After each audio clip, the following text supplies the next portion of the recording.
In the summer of 2024, two men walked back through the doors of a company they had once walked out on. 3 years earlier, one of them had quit that same company. In frustration, he had helped build a piece of technology that would go on to power almost every modern chatbot on Earth. He wanted to ship it. They said no, so he left and built it himself. He called it Character.AI, and for a while, it was one of the most used consumer artificial intelligence products in the world. Tens of millions of people opened it every day to talk to characters that talked back. And then, without much fanfare, its two founders walked back to the giant they had rebelled against. They did not come back empty-handed. And the popular version of what happened next isn't really true. Most people assume Character.AI fell apart because of some scandal. Didn't. The truth is stranger and colder. This company wasn't destroyed by an enemy. It was hollowed out from the inside by the very people who built it. This is the story of how the most hyped consumer AI startup of its era was quietly stripped for parts. Its team secured. Its product left to slow down and fade. It's the story of a new kind of deal, one so clever that the United States Department of Justice, the DOJ, began asking whether it was even legal. By the end of this, you'll see why this deal mattered and why Silicon Valley keeps repeating it. How a company worth billions can be gutted in a single afternoon without ever being sold. Why the largest technology giants stopped buying their smaller rivals and started doing this instead. And how the man at the center of it all walked away not once, but twice. Each time richer, each time leaving the wreckage behind him. So here's how it started. Character.AI was founded in 2022 by two former Google engineers, Noam Shazeer and Daniel DeFreitas. And Shazeer was not just any engineer. He was one of the authors of a 2017 research paper titled "Attention is All You Need." That paper introduced the transformer, the core idea underneath almost every large AI system that came after it. In a very real sense, the modern AI boom traces back to work he helped create. Inside Google, Shazeer had built a conversational chatbot years before the rest of the world caught on. According to reporting, the company chose not to release it.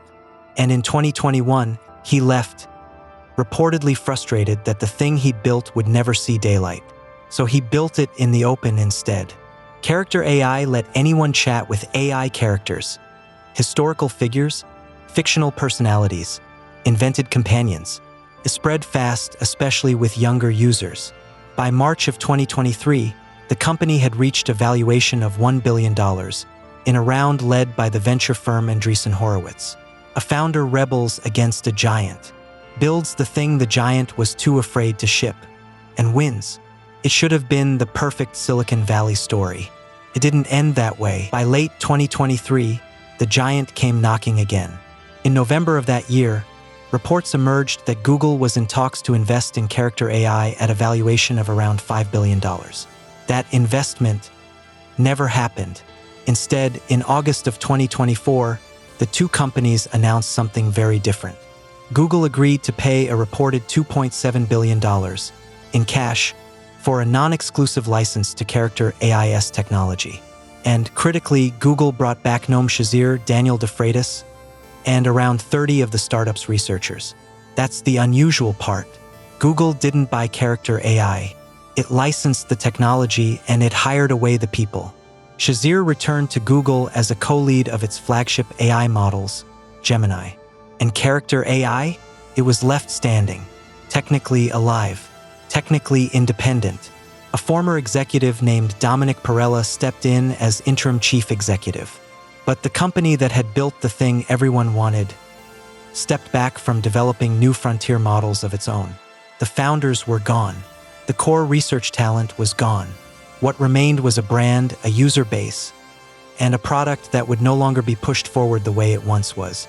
Google had secured the team. The product was left to slow down. This is where the story gets harder to defend. According to reporting, Shazeer personally made hundreds of millions of dollars from his stake in Character.AI through this arrangement, an unusually large payout for a founder who never actually sold his company outright and never took it public. And regulators noticed. The Department of Justice opened an inquiry into whether Google had structured the deal specifically to avoid the kind of oversight a normal acquisition would trigger. In plain terms, The DOJ is examining whether this was a merger wearing a costume, a way to absorb a competitor's talent and technology without ever calling it a takeover. To be clear, this is an open question, not a verdict. No conclusion has been reached, but the very fact that it's being asked tells you how unusual this deal really was. Because if you can pay for the people and license the technology and leave the empty shell behind, you get everything you wanted from buying a rival without most of the scrutiny that comes with it. And then came the part that's hardest to talk about. The hollowed-out company was soon hit by a wave of lawsuits over user safety. The most prominent involved a 14-year-old named Shazeer III, whose family alleged that the company's chatbots contributed to serious harm before his death in 2024. I want to be careful here. These were allegations, contested in court. The companies did not admit wrongdoing. But the lawsuits pointed to a broader question the industry hasn't answered. How do you protect users when the teams responsible for safety keep changing, and the pressure to keep people engaged doesn't? In response to mounting concern, Character.AI announced that, starting in late November of 2025, users under 18 would no longer be allowed to have open-ended conversations with its chatbots. That cut off a large part of its own core audience. Then, in January of 2026, Google and Character.AI agreed to settle the lawsuits, including the Shazeer case. The terms were not disclosed. No liability was admitted. Both sides declined to comment further. A company built on engagement had to wall off the very users who made it famous. If any of this is affecting you personally, please stay with me to the end. There's a support note in the description. Zoom out, though, because Character.AI is not a one-off. What happened here has a name in the industry now: the acqui-hire loophole. Instead of buying an AI startup outright, which would invite antitrust review, a tech giant licenses its technology and hires away its key people, leaving the original company technically independent, but functionally emptied. Google and Character.AI is the clearest example, but it's part of a pattern. In March of 2024, Microsoft struck a roughly $650 million arrangement with the startup Inflection AI and brought its founders and much of its team in-house. Around the same period, Amazon reached a similar kind of deal with the startup Adept. Different companies, same shape, a giant, a promising startup, and a deal designed so that no one technically got acquired. Regulators have been circling all of them. This is the quiet way the AI race is actually being run. Not with dramatic takeovers, but with talent pulled out one team at a time, mostly out of view, until the startup that once threatened the giant is just a name on a login page. So we're back to Gnome Shazeer. Google spent a reported $2.7 billion in part to bring him back.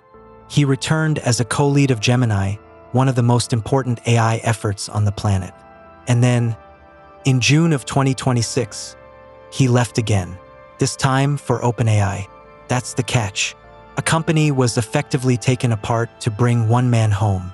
Roughly 2 years later, that man walked out the door anyway, and the shell he left behind was still sitting there, quietly declining. That's the thing about hollowing out a company for its people. People can always leave again. Character.AI isn't dead. It still runs. But the version that once felt like the future, the founders, the frontier research, the runaway momentum, that's gone. Bought, licensed, and walked away from. And it makes you wonder about all the other startups being circled right now.